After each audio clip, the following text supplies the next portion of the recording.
Good afternoon.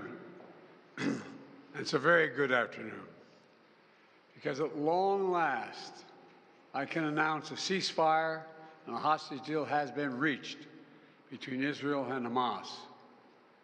For more than 15 months of conflict that began with Hezbollah's brutal massacre on October the 7th, more than 15 months of terror for the hostages, their families, the Israeli people, more than 15 months of suffering by the innocent people of Gaza.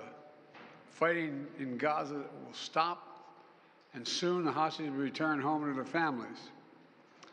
The elements of this deal were what I laid out in detail this past May, which was embraced by countries around the world and endorsed overwhelmingly by the UN Security Council. The deal is structured in 3 phases. Phase 1 will last 6 weeks. It includes a full and complete ceasefire, withdrawal of Israeli forces from all the populated areas of Gaza, and the release of a number of hostages held by Hamas, including women and elderly and the wounded. And I'm proud to say Americans will be part of that hostage release in Phase 1 as well. And the Vice President and I cannot wait to welcome them home.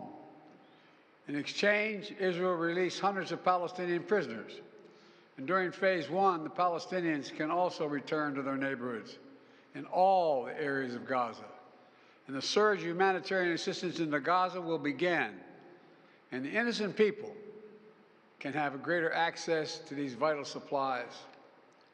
You know, during the next 6 weeks, Israel will negotiate the necessary arrangements to get Phase 2, which is a permanent end of the war. Let me say it again, a permanent end of the war. There are a number of details to negotiate to move from Phase 1 to Phase 2, but the plan says if negotiations take longer than 6 weeks, the ceasefire will continue as long as the negotiations continue. I've spoken to the Emir of Kuwait and the President of Egypt, and we have pledged to make sure the negotiations will keep moving forward for as long as it takes. Then, when Phase 2 begins, there will be an exchange for release of the remaining living hostages, including male soldiers, and all remaining Israeli forces will be withdrawn from Gaza, and the temporary ceasefire will become permanent. And finally, Phase 3, any final remains of hostages who have been killed will be returned to their families, and a major reconstruction plan for Gaza will begin. This is the ceasefire agreement I introduced last spring. Today, Hamas and Israel have agreed to that ceasefire agreement and the whole ending the war. You know, those of you who have followed the negotiations can attest, the road to this deal has not been easy. I've worked in foreign policy for decades. This is one of the toughest negotiations I've ever experienced. And we reached this point because of the pressure that Israel built on Hamas, backed by the United States. Hamas's longtime leader, Sinwar, was killed.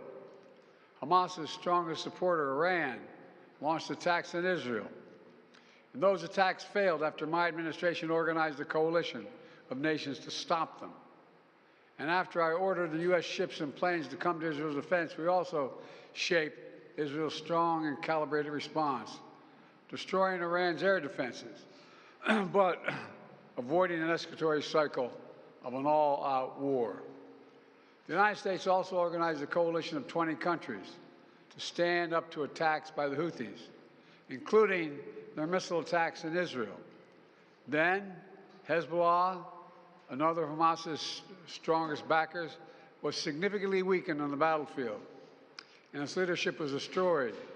With our support, Israel negotiated a ceasefire with them, and after that, Lebanon finally elected a new president who's not beholden to Hezbollah, and he can begin a new chapter for the Lebanese people.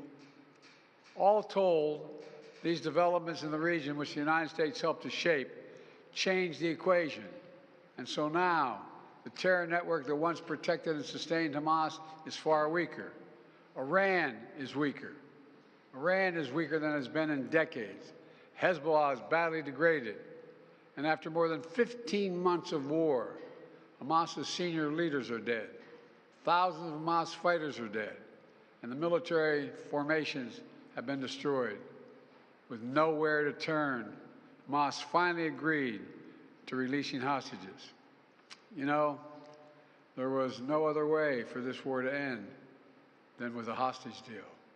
And I'm deeply satisfied this day has finally come, for the sake of the people of Israel and the families waiting in agony, and for the sake of the innocent people in Gaza who suffered unimaginable devastation because of the war. The Palestinian people have gone through hell. Too many innocent people have died. Too many communities have been destroyed. In this deal, the people of Gaza can finally recover and rebuild. They can look to a future without Hamas in power. You know, the Bible says, blessed are the peacemakers. Many peacemakers helped make this deal happen, including an extraordinary team of American diplomats who have worked nonstop for months to get this done. Secretary Blinken led the effort. Secretary Jake Sullivan, National Security Advisor Jake Sullivan, Bill Burns, John Feiner, Brett McGurk, Amos Hochstein, and the Vice President worked relentlessly as we worked to deliver this deal. I'd also note this deal was developed and negotiated under my administration, but its terms will be implemented, for the most part, by the next administration. In these past few days, we've been speaking as one team. This has been a time of real turmoil in the Middle East. But as I prepare to leave office, our friends are strong, our enemies are weak, and there's a genuine opportunities for a new future. In Lebanon, there's an opportunity for a future, free from the grip of Hezbollah. In Syria, a future free from the tyranny of Assad. And for the Palestinian people, a credible pathway to a state of their own. And for the region, a future of normalization, integration of Israel and all its Arab neighbors, including Saudi Arabia.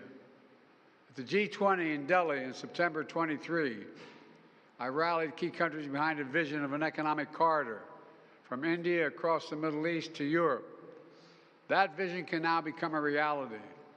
There are risks as well, including ISIS and Iran, even in a badly weakened state. But we're handing off then to the next team a real opportunity for a better future for the Middle East. I hope they will take it. Let me close with this. My friend for years in the United States Senate, former Senator George Mitchell, who did so much to forge peace in Northern Ireland, once said about diplomacy, he said, it is 700 days of failure and 1 day of success. 700 days of failure and 1 day of success.